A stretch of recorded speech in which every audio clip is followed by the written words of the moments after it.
Okay, we are recording. Okay, so shoot, I'm on my other book study notes. Let me get to the right book.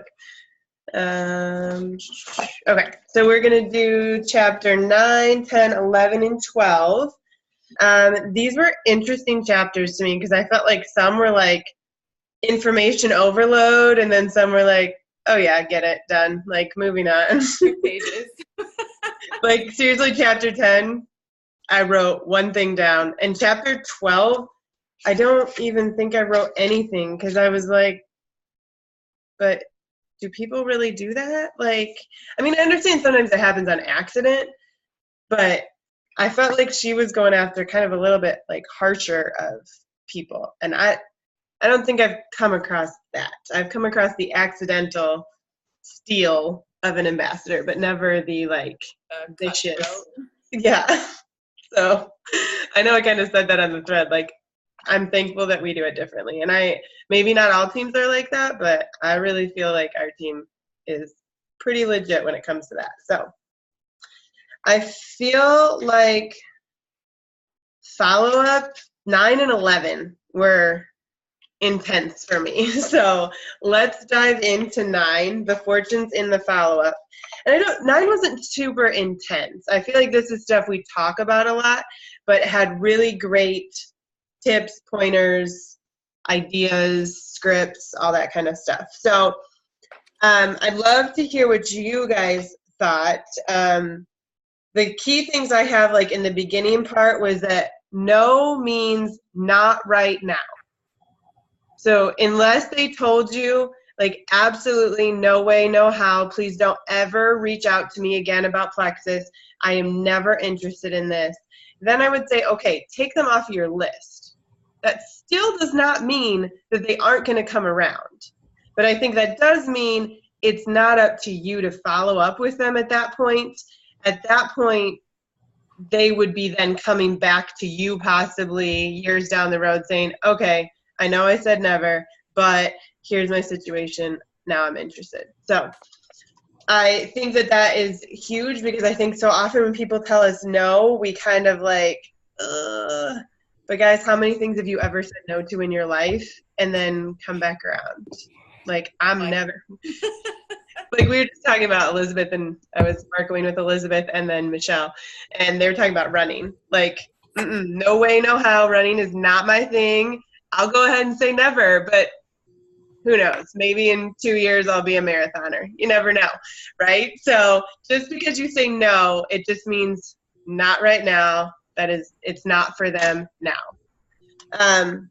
The other thing that I put down was reaching back out to customers when they say not now. Like, I've had people say, like, now's not a good time. I'm I'm selling my house. I'm studying for a big exam. My wedding's this month. I'm about to have a baby. Whatever it is, they've told you a reason why now isn't good. So ask them, oh, I totally understand how now might not be the best time. Is there a better time that I could follow up with you in the future? Do you want me to let you know if there's ever any sales or new products that are released by Plexus? A lot of times I'll ask those kinds of questions to see if they say no, then I'm like, okay, they don't want to be reached back out to again. They've made it clear. Some people will tell me, I'll reach back out to you if I'm interested. Okay, fine, fair. But at least that conversation is happening, and now everybody knows where it stands. I'm going to reach back out to you in October after you've had the baby for a while, had a chance to settle. The baby will be a month old at that point. I'll check in back in with you at that time because I know how crazy it can be when you first welcome a baby into the home. So I'll give you some time to enjoy that. But set up a time and put it in your calendar, in your phone, however you're working that. And make sure you have a list, like your funnel list or whatever it is, your list, and add them to that list. These are still people that are interested. Maybe put a little note next to it, not until, do not contact before this, or contact if this. Because you don't want to say, I won't reach out to you until October and then hit them up in September. Like, that's going to be annoying for them. So just have that conversation, set a date in your calendar of when you're going to follow up back up with them, and let them know that it's professional. I think that was that in this chapter. I've been reading so much. Elizabeth, I can't hear you. Say that again. I said I do remember reading that, but I don't know what chapter it was Okay. in. So it at least was this book. I'm like reading. Something about the right P is perfect. You're not pushy, maybe? Or Yes, I think that's it. Yeah. Yeah, it's professional. You're just, laying it all out there and you're following up. This is a business. So it's a professional thing to do. Okay, so reach back reasons. I'm not going to go through each one of these. I want to hear from you guys. Like, what was the one that you're like, yep, I can use that right now? What is the reach back reason that you read it and you were like, yep, definitely going to use that one? And there may be different ones for different people, but I'd love to hear what jumped out at you as like one that you can put into practice right now. Well, the new product launches we've just been through that, and that jumped out at me. Yeah, especially like if you haven't talked to somebody in a few months, Lean is out there, Hunger Control Slim is out there. Like, hey, I'm finally getting caught up in all my stuff. I don't know if you've seen, but we've launched 2 things that are specific to weight loss, and I know that's why you were originally interested in Plexus. Would you like me to send you a sample? Hold, please. I'm going to show you how I do my Lean samples.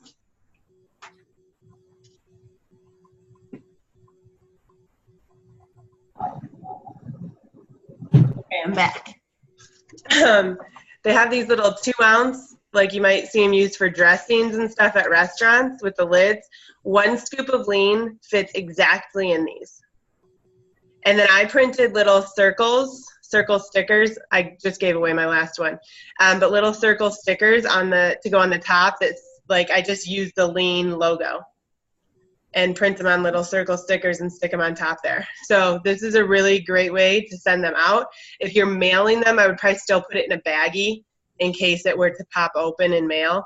But an awesome way to give out Lean samples and not just look like a baggie of powder, which works. It works. But yes, Mary, going back to you, yes, there's tons of products. Leaders Retreat is coming up, and I feel like there's probably going to be another product or something adjusted in a product at Leaders Retreat launch, because I feel like they said at the beginning of the year 4 products, which is kind of up for debate because Joyome, technically probably 2, and then there's Lean, and then there's Slim Hunger Control. So like, is Joyome 1? Is it 2? I don't know. But last year at Leaders Retreat, they did the kids probiotics, right? Was that at Leaders Retreat? Yeah. So I'm hopeful that there will be another product there or something revamped. So keep an eye out for that, and maybe even put it in your calendar. Like, don't forget to use Get Over Your Darn Self and reach back rule number whatever on page such and such, just to remind yourself to go back to this book. Okay, who else has a reach back reason that they really liked? I like the to be a go-giver, the being genuinely interested in others. Mm-hmm. Yeah. For me. And for all you yellows out there, definitely good. I, as a red, tried to make myself do that so I can get more yellow in me. That's one thing I like. I know a lot of people in my community. I've lived here my whole life, and it's a smaller town. So I enjoy doing that as well, like just giving people resources and things like that. I liked her ideas about like taking notes right after she meets them, whether it's on your phone or a business card or something that helps like you remember what it is that you talked about. So that you, outside of Plexus or health even, like if something pops up and you can think of them for that reason, you can be like connecting them with other things that are going on in the community, or a book you saw or an article you read that they might be interested in.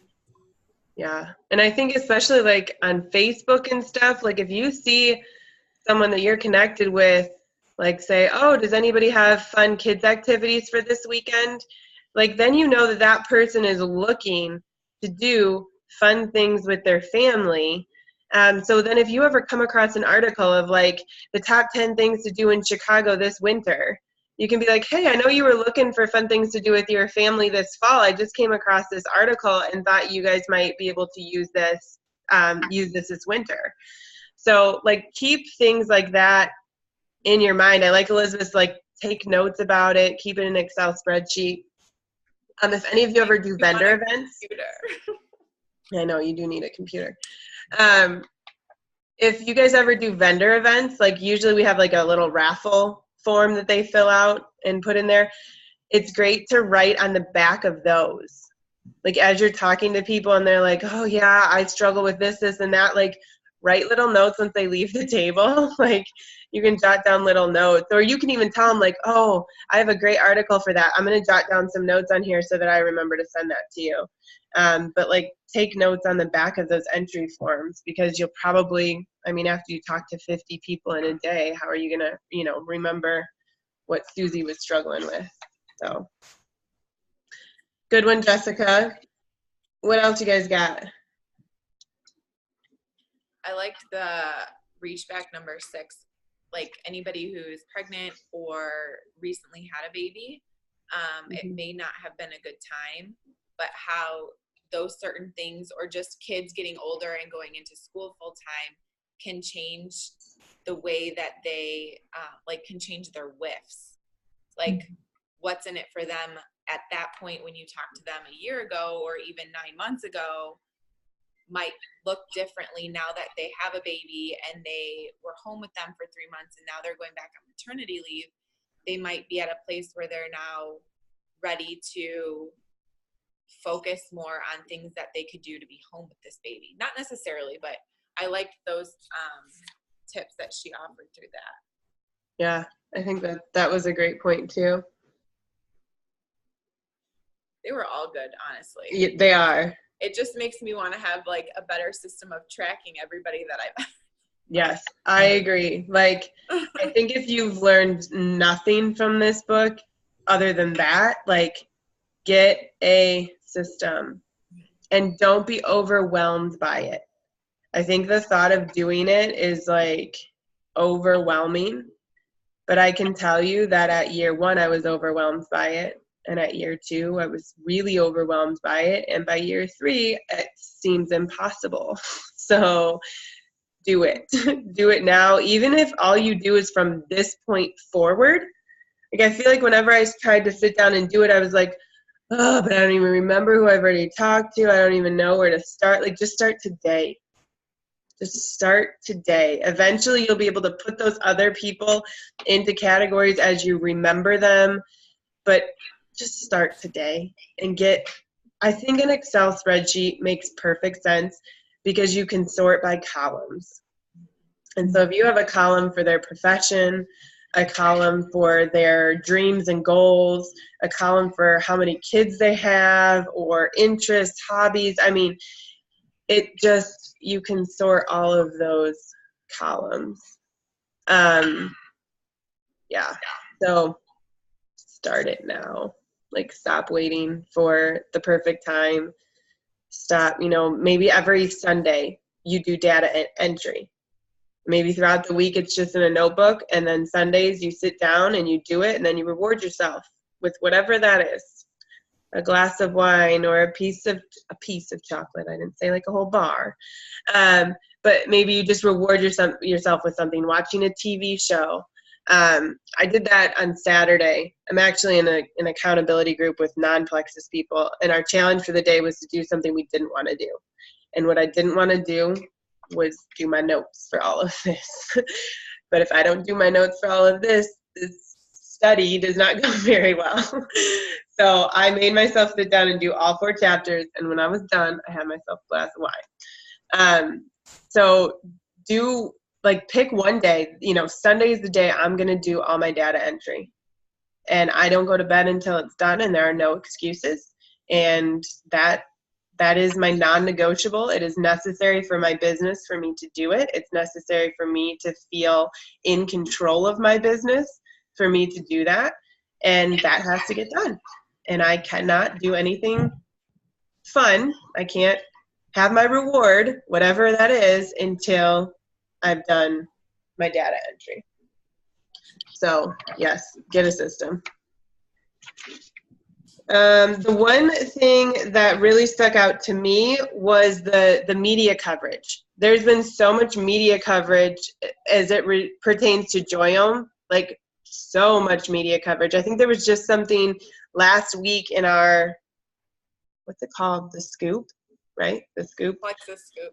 Yeah. So there was a whole article in there about all the places that Joyome has been covered.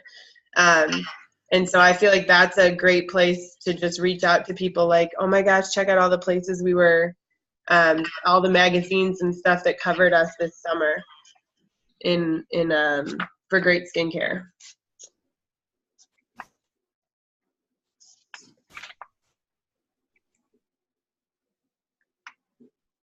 And then I really liked the get into action on page 135. And I feel like it's definitely something that will also help you create a system, because if you're reaching out to all these people, you will want to record it. So a challenge for you is to do this every day for the next 6 days. Pick one of the reasons. And I thought it was weird that she says 6 because there's 7 reasons. I was trying to figure that out. I don't really know. I feel like it should probably just say the next 7 days. Pick one of the reasons that she's covered and think about who you can reach back to using that reason as a hook. Shoot for at least 3 people for each reason. Maybe setting a goal of having like reach back days. Maybe you do 1 reach back day a week from here on out. Maybe it's 2 reach back days a week and you reach out to X amount of people on the reach back day. But that is a great way to just keep that funnel full. We talked about that, I think it was last week. Just always keeping your funnel full. And so if you're reaching back to these people, it's going to keep the funnel full and keep people moving through the funnel so that they're not just stuck at the top of your funnel and that they're starting to move towards the middle or the bottom of your funnel, ready to fall out. Anybody have anything else to say about chapter 9? Any other things highlighted or underlined?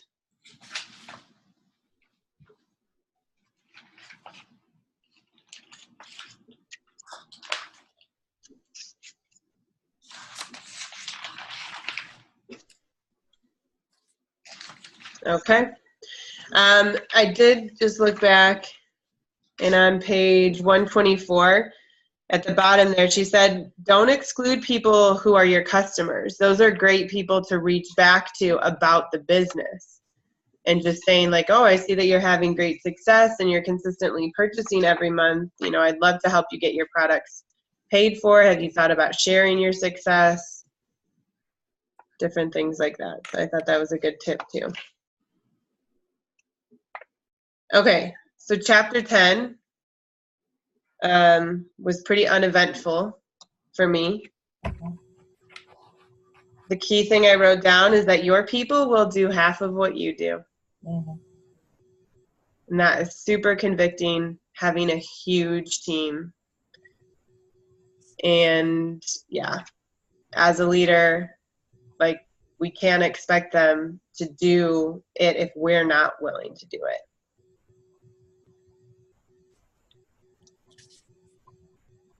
And I underlined the question, if everyone on your team did exactly what you currently do every day, every week, and every month, how big would your business be?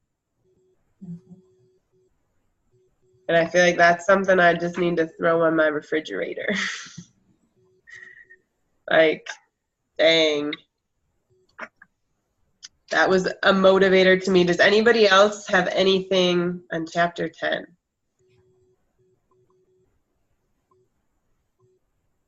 I think something for me, as now that I am growing a team under me and stepping into more of a leadership role, when she talks about how, where did she say it? It's on page 140. How we can teach, we can coach, we can inspire, we can collaborate, we can laugh, yada, yada, yada, but we can't motivate. And I know, Ashley, I probably have had this conversation with you so many times because I feel like there's just those hills and valleys like we all have. But as a leader and a yellow, I see others' success as a representation of myself. And so I feel like I focus way too much on trying to get people motivated. And when I read this, I was like, duh, like I can't motivate somebody. I can give them the tools that they need and I can tell them what I'm doing, but outside of that, it has to come from them. And I think for me, it was kind of like that realization of like, okay, at some point you just need to bless and release people that might not be at the same place and wanting to grow as you are, and that's okay. But it's super important to keep reaching out so that you can find those people that want to run with you, if that makes sense. Yeah. And I think the other thing with that is showing people what you're doing. Right. So that they can see like, oh, she's doing that. I can do that. I thought she was doing X, Y, and Z. Because the other thing to consider in this business is people are on the team pages, okay? So who are they seeing working on the team pages? Carissa posts a lot about what she's doing, but we very rarely see what other people's businesses look like. And I can tell you that not everybody's business looks like Carissa's, and that the way Carissa does her business could be overwhelming to some. And that's not, Carissa, obviously, girl knows what she's doing, right? But if people only see one way of doing a job, they may think, well, I can't do that, so I guess I can't do this business. And so I think it's really important for us to throw stuff on the team pages and say, this is what I did today. This is what my business looked like today. And people can kind of pull from several different people and say, that looks like a way that I want to reach out. That looks like a way that I want to send samples. You know, we all need to be doing the same things, right? We all need to be reaching out and following up and adding people, but we can do it in different ways. So I would highly encourage you to show, you know, whether you put that out on the team page, that might be a little bit overwhelming for you, but maybe you just send a private message to some of your people and say, look what I sent out today. Or I sent these messages and thought they might be helpful for you guys in your business. Or I made this post and I thought you could use it this way. So, you know, just helping people to see how the business can be done, that's how you're motivating them in turn, because they're starting to see, I can do that. And now they think I could be successful at this. Now they're motivated to go do something because they see that it can be done and they see a way that they could do it. And we'll all be helping each other, because I guarantee you the way that I run my business isn't going to be the same way that somebody else is. And so we need to have multiple ways of working our business shown on the team pages and in threads and things like that, so that people can pull from different ideas. Okay, anything else on 10? Take a second to look through any notes. I underlined the part about make sure you're having fun. Yes. Yes. The other book that I'm reading is The High Performance Habits. And in there they talked about high performance people have more fun. Just in general, they have more fun. than people that are low performers. So, yep, you have to have fun. If you're not having fun what you're doing what you're doing, people do not want to do that, number one. Like, you will lose influence real fast if you're not having fun doing it.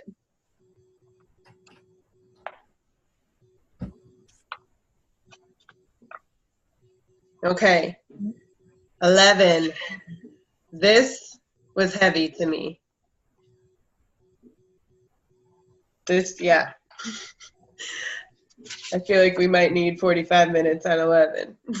Just kidding. But there's a lot of stuff in here.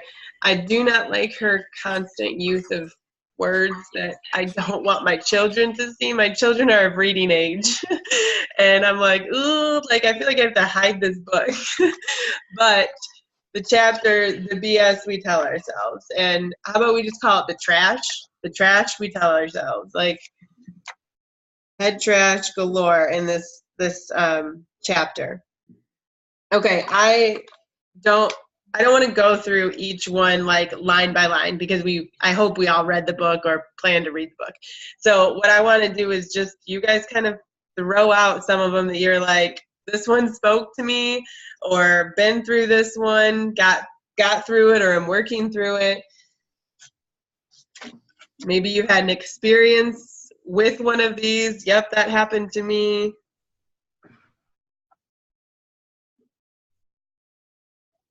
I'll give you a second. Yeah, like go through your notes and then just shout out.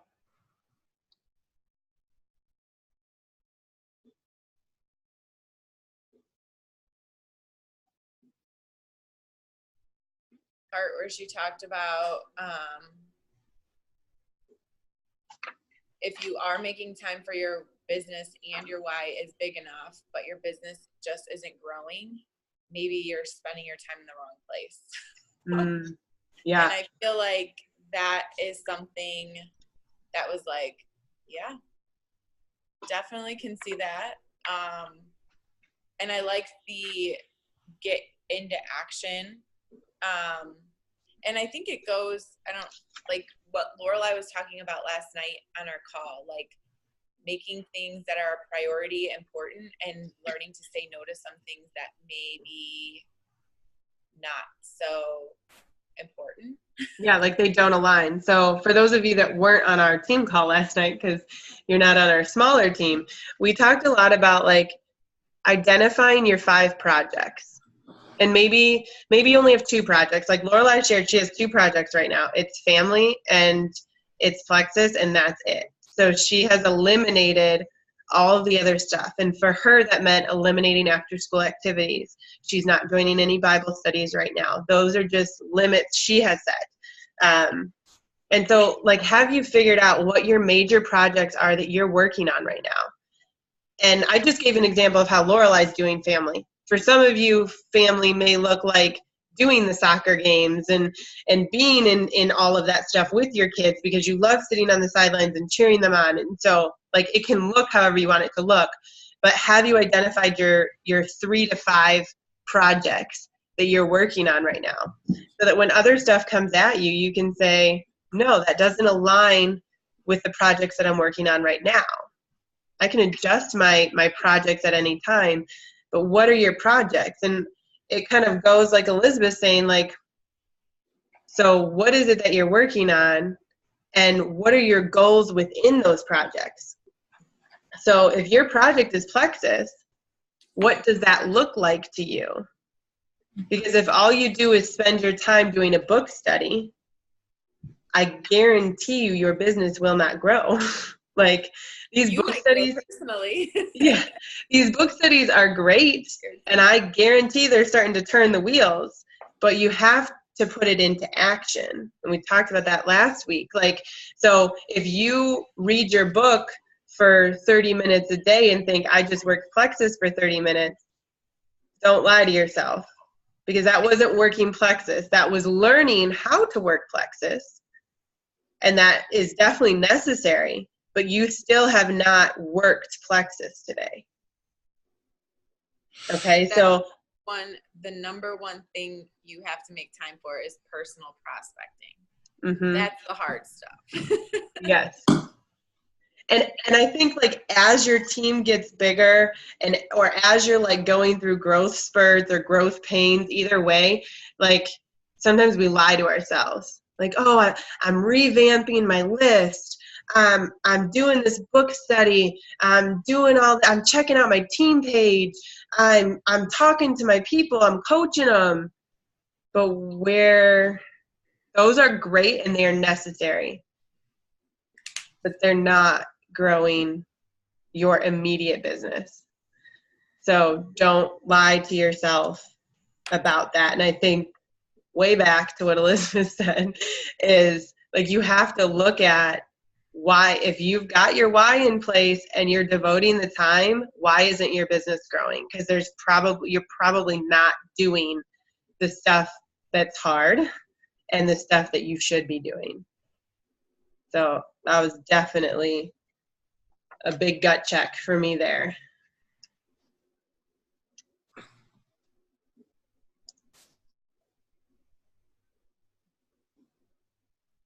I don't have the right network. You know, that really got me because I have been saying I've gone through my Facebook and I haven't gone through my Facebook. It is just I've been selective on who I've gone through on my Facebook, and you know, and I have gone through a lot of them, and that's where it is. I'm going back and doing the follow-ups on them, and so you know, back to that follow-up, it really spoke to me with that, but also just you know, I kind of really got down and didn't think I could do anything more with my Facebook.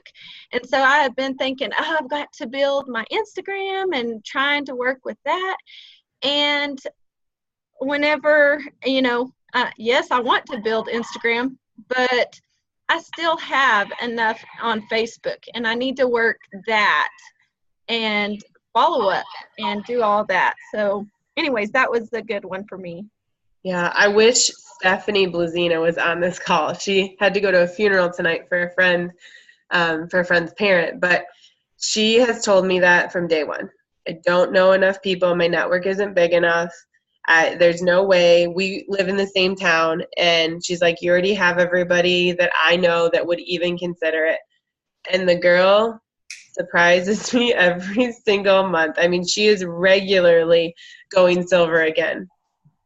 So clearly she's found people outside of whatever this network is that she doesn't have. They're showing up there. So, I mean, you see it all the time in the Plexus stories of, you know, so-and-so grew up in a town of 600 people and is a diamond. And I think she gave an example in here too of that happening. You see that time and time again. It's not necessarily about how many people you know. It's about who you know and who they know and who they know. It is the power of three. If you can get people to silver and show them the importance of getting to silver, I mean, that's all you really need to do, guys. To get emerald, you need 3 rubies. You know 3 people that could get to ruby? Do you know 15 people that could get to gold? Getting to gold is easier than getting to ruby. Do you know 15 people that could get to gold? I mean, there's lots of different ways to look at it, but you don't need to know 300 people that want Plexus. You do not. So I think, yes, that is super important, but that's trash that we say, I don't know enough people. Or you start to prejudge the people that you do know, and you're like, yes. Oh, he doesn't want it because this reason. He's not going to be interested because of this. They're not going to be interested because of this. I do that all the time. And then I stop myself and I'm like, wait a second. I just talked myself out of the last 20 people that I looked at that have valid reasons like we all do for needing a probiotic or whatever it might be. You know what I mean? And so it's like, you have to watch, again, your head trash. Yeah, and that was another one of her points. I numbered them, so I think it was like number 7, but like, stop prejudging. Stop it. Because I can tell you most of the people on my list, I didn't know they were looking for anything. I did not. Michelle Meyer will tell you she was not even on my list of 100 people, guys. Not even on my list. I wasn't on my sponsors list either. Yeah. And when I reached out to her, she's like, "Oh, why didn't I ever think of that?" I was like, Yeah. "Wow." I don't know.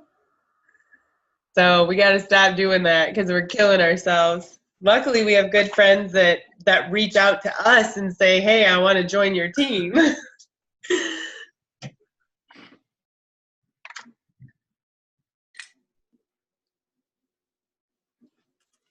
What else you guys got?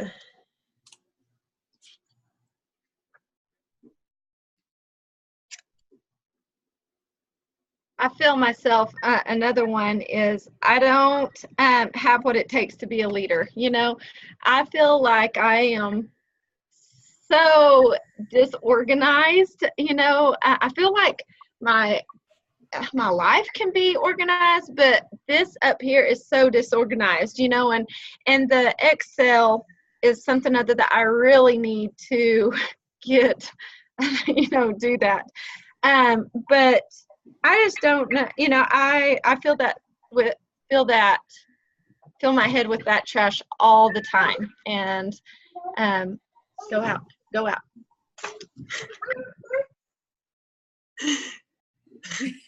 Kids. You're all good, Amy, but I think the thing is you don't have to have it all to be a good leader. And again, this comes from like you might see Carissa or McKenna and say, well, I'm not like Carissa and I'm not like McKenna, so I don't know how to be a leader. Clearly, I can't do this. But being a leader looks so different, and thankfully, it looks different because we all respond better to different leaders. And so what you have may be exactly what somebody else needs. They need to be shown that you can do it. Because if you can be a leader, then that gives them more confidence that they can also do this. And being a leader is something that can be learned. It is not something that you're born with. Some people are born with more leadership qualities, sure. But anybody can learn to be a leader. You can learn to be more organized, or you can pay somebody to organize for you.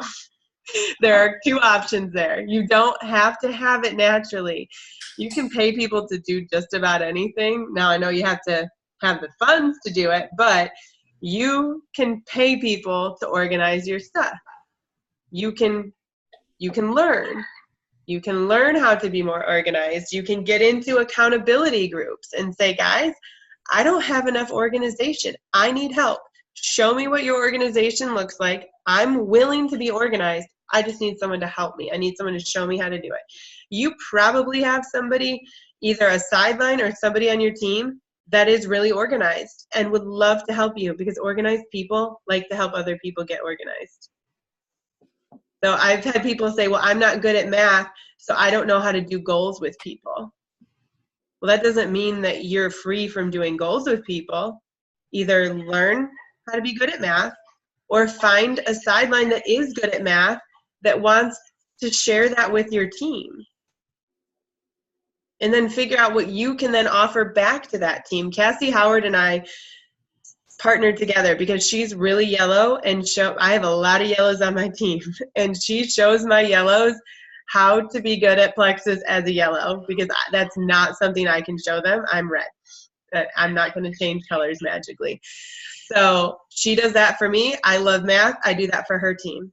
When it comes to strategizing for leaders retreat or convention, she knows that I will do those calls for her. So if you're not good at something, learn how to do it, or find somebody that you can either pay to do it or trade something with to do it. And that's what a good leader does. A good leader does not do everything. They do what they're good at, and then they outsource the rest.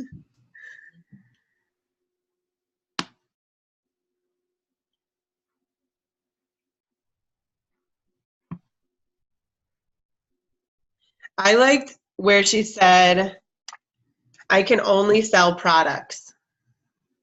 That one like stuck out to me, because I feel like for some reason in our business, we are way more product heavy than Rodan and Fields is. And so this happens way more in Plexus. I think probably because our products are so dang amazing.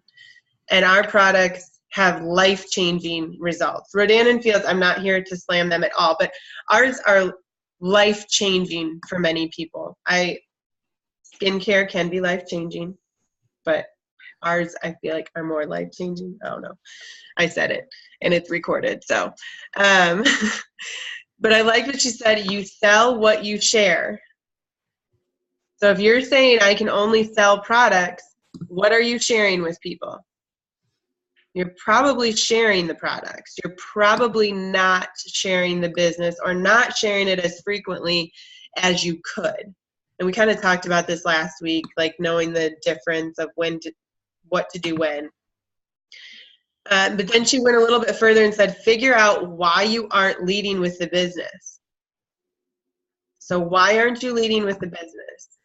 Once you can identify that, work on that, or say, yeah, I'm comfortable as to why I didn't lead with the business in this situation, but I'm not comfortable. I didn't lead with the business in this situation because that person was too strong-willed and I was afraid that they were going to tell me no.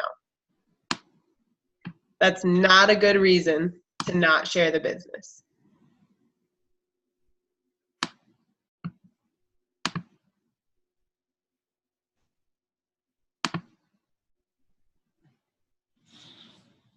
Anybody have anything else from this chapter?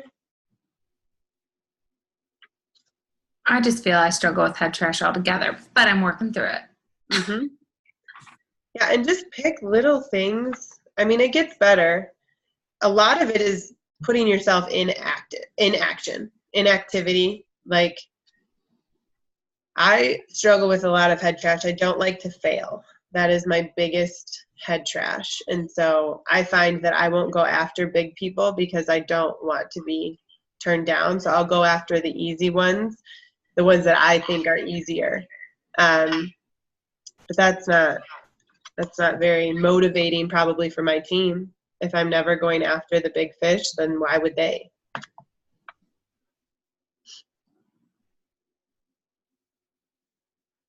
I underlined this on page 160. With each excuse, you're trapping yourself in a prison of mediocrity of your own creation. Well, condemning yourself to a life you really don't want. Like that, it's hard to read. That is, and the other thing is how many people can we say, yep, they do that every day. They do that every day. They live in mediocrity of their own creation, guys. We create this for ourselves. We work 9-to-5 jobs or, whatever it is, just living mediocre because it seems easier. It's not easier. It's more comfortable, probably. Safe. Yep. Well, it's always easier to complain than to do something. True.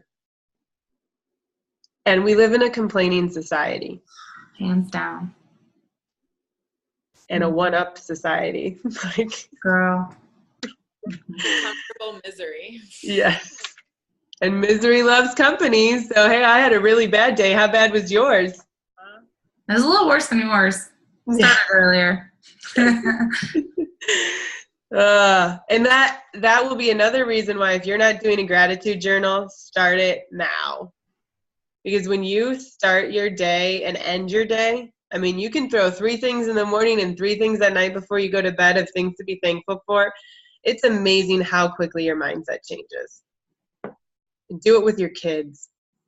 When they're like fighting with each other and whining because they didn't get something that people in third world countries didn't even know existed. Like, Yes. ugh. Start it with your kids.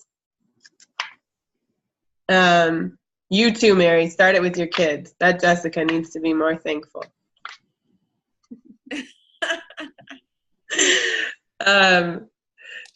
But yeah, we live to talk about who had the worst day. I am so guilty of it. So guilty of that. The other one that made me laugh was the I've Got a Runner. Because, guys, I can't tell you how many times I've been like, I found her. We're going to Emerald. Like, we're going to be there next week. And then she still hasn't even taken her products because they're sitting on her counter. So that one made me chuckle because in the 3 years, I've definitely had several runners.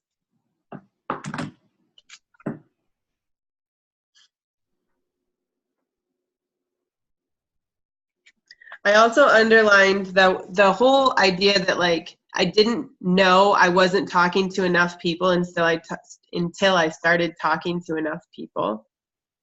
Like, what happens if you doubled the amount of people that you talked to, or tripled or quadrupled? Like, I mean, just that simple, hey, I talked to 2 people yesterday. Today I'm going to talk to 4.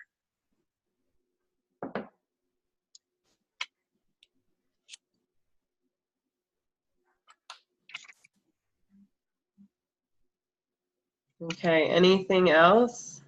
Trying to see what else I have underlined.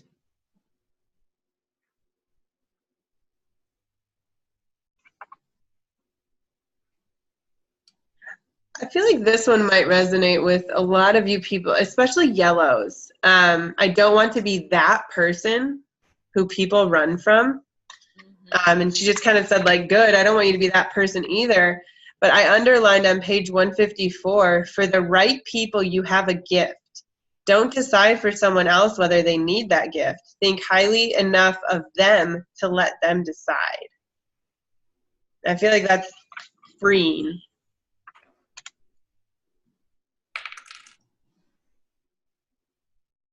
And I feel like I've heard that a lot.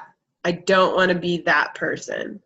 Or I don't want to do network marketing. Like, what does that mean when you say I don't want to do network marketing? What do you think network marketing is? Like, because they've probably seen it done, dare I say, wrong or differently or a way that we wouldn't really want to do it. So that's probably what they're referring to. And that's where it goes back to way back in, I think it was chapter 7, the objections chapter. Like, ask the clarifying question. Like, when you say you don't want to be that person, when you say that to yourself, well, who is that person? Because I guarantee you your sponsor doesn't want you to be that person either. So when you say that, what does that even mean?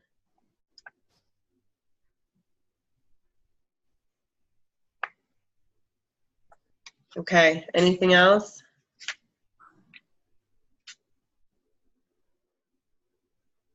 Okay, last chapter was chapter 12. Karma's, if you are, her language, man. It is strong.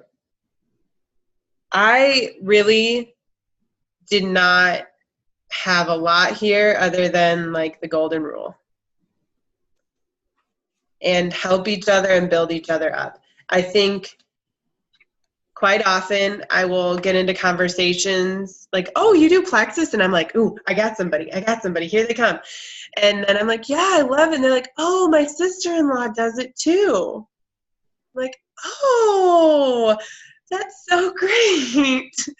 But I think there it's all about building up Plexus. Help that sister-in-law out. Have you ever tried it?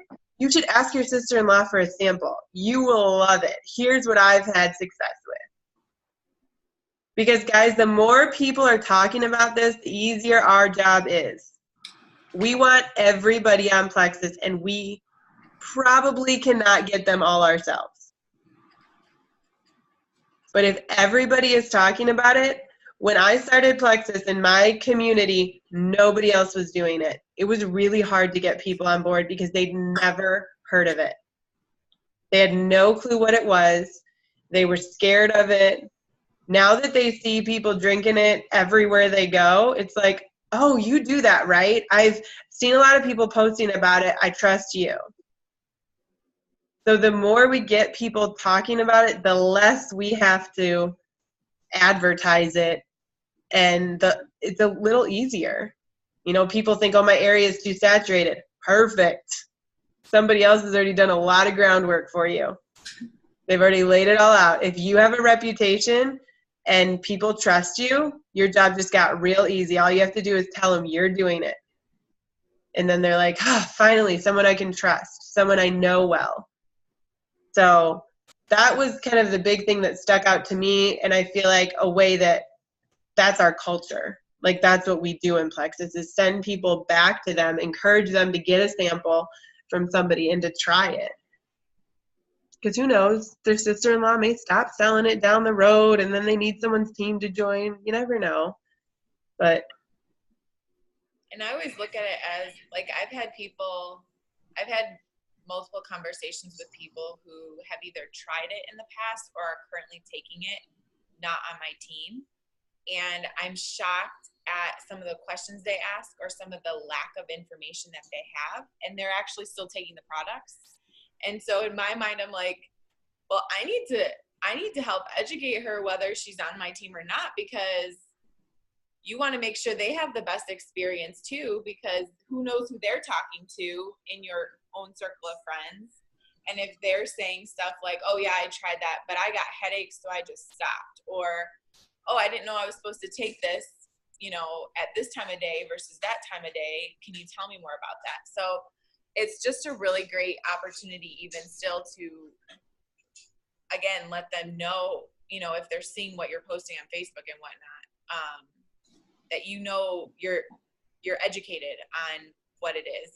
That's, I think, another great thing about this team is that we do pride ourselves on educating our people on how to take them and why they should take them and things like that. And I'm shocked sometimes at a lack of education that's out there. Yes, agreed. And I think another thing that stuck out to me is just asking people. Asking if they've heard of Plexus before, and like fishing for those answers, because there's definitely been times when people that I've been talking to for 2 years have signed up on somebody else's team. And I don't think that person stole them. I think that person just didn't ask the question.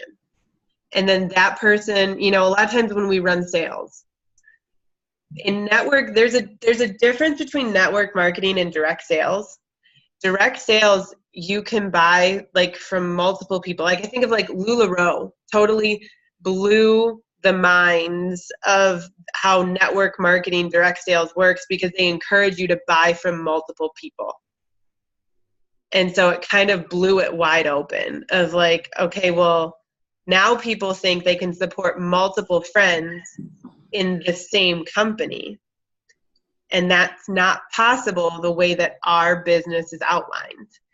And so people may not know that if they buy from Elizabeth, now they cannot buy from me. And so we're trusting that our new people out here know the way network marketing works, but they probably don't. And so if we're not asking the questions, we could be stealing somebody else's customer. And like in her case, how terrible is that as an upline, stealing from your downline? I mean, that's something that would just rip me apart. If I stole somebody from Elizabeth, we have a lot of mutual friends. So we always like, hey, I'm going to reach out to this person. Have you reached out to her yet? Like, want to make sure. And so that's definitely something you can do. But I would just say, anytime, especially if somebody is coming to you first, ask them if they've ever talked to anybody. If someone's responding to a sale, it's probably because they saw it posted. It could be because they saw it posted on your page, but if the other person didn't post the sale publicly, they may just say, well, she's the only one that has the sale, even though usually all of us have the same sale going on. So just ask the question. And, one of my downlines, she lives here in the same place. She's actually my sister-in-law. I don't feel, she just signed up a girl. I don't feel like she stole her from me. or anything. I had reached out to them, and I don't feel like it was a steal. I feel like it was me not doing my job that I should have been doing. I should have followed up. I should have, several different things. I don't think it was a steal. She did a better job at, reaching out and following up and, doing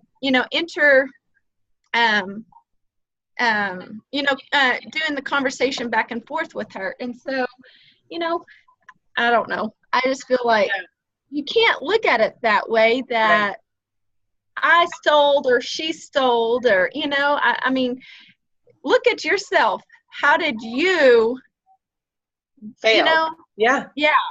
I think that's totally the right outlook on that. If someone didn't sign up on you, even though you've had the conversation, it's probably because you failed to follow up with them. It could also be that they're just more comfortable with the other person, or it could just be timing. Sometimes it's literally just timing or a post or something like that. It's not that your follow-up was bad. It just wasn't the right time, and she happened to reach out at the perfect time. And so it's all stuff. I think Amy has the perfect outlook. We have to learn from when people sign up under other people and not take it to heart. It's not that they don't like you. Perhaps they trust the other person more, and that's okay, because we trust people differently. And that's human nature, and it's okay. And I would much rather somebody sign up under somebody they trust than sign up under me just because I reached out to them first. Because when it comes time to work the business, they are going to do much better under the person that they trust than on me. You're good, Jennifer. Thanks for jumping on tonight. I think we're ready to wrap it up anyways, but thank you. And yes, I think that's a perfect point, Amy. We have to look at ourselves. These people, like in your case, it's not vicious. It's not like, oh, I'm going to get her real quick. I'm going to slide in and offer her a better deal than Amy's offering her.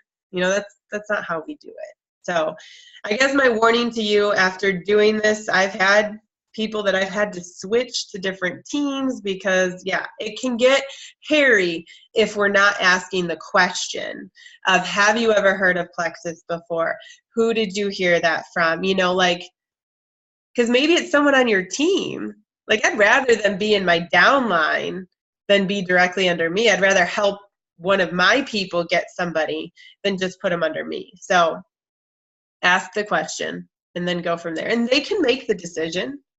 Perhaps it was their sister-in-law that introduced them to, but they would rather sign up under you. That's up to them. But at least at that point, you've had the conversation that, say, in Plexus, we send people back to the first person that talked to them, or we give people the opportunity to go back to the first person. I'm sure that we can still honor this sale. I'm sure that that person would be willing to honor this sale, but I wouldn't feel good knowing that your sister-in-law has spent a lot of time pouring into you. And then it just can kind of go from there. So anybody have anything else? Anything underlined in chapter 12 or something that stuck out to you guys?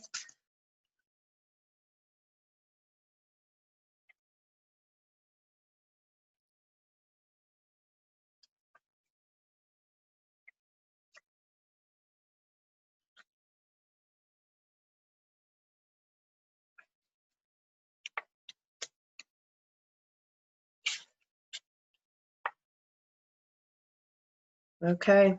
I don't have anything else. I can't believe we're finishing this book. We have 13, 14, 15, and just don't read what chapter 16 is called. Ugh. Yikes. But so we will talk about those 4 chapters next. I can't. Elizabeth just looked at it. I can't wait to figure out why I'm worth $962 an hour and ask for a raise at work. That is the first chapter. This is a totally random thought, guys. But did you see in that last page of our reading today at 169 how she was talking about what they do with their kids if they did something that didn't represent their best self? And she was and yes, we do cuss in front of them. Yeah, clearly she does. I feel like if you, like, you only write a book like this if you're comfortable saying this stuff in front of your For children. sure. Like, That's just, those words just flow out of her mouth. yes. I mean, to each their own. It's just not my thing. So I have spoken a bad word here or there, but I don't think I let them fly this freely. So, okay, well, we'll find out why we're worth $962 an hour, plus a lot more, including the last chapter that I'm kind of scared of. But we are going to learn, and don't leave the book out around your kids or grandkids. Thanks for jumping on tonight, guys, and one more week. And don't forget to try to get into action on page 135, the reach back reasons. Let's try to knock some of those out in the next week here. Okay, bye.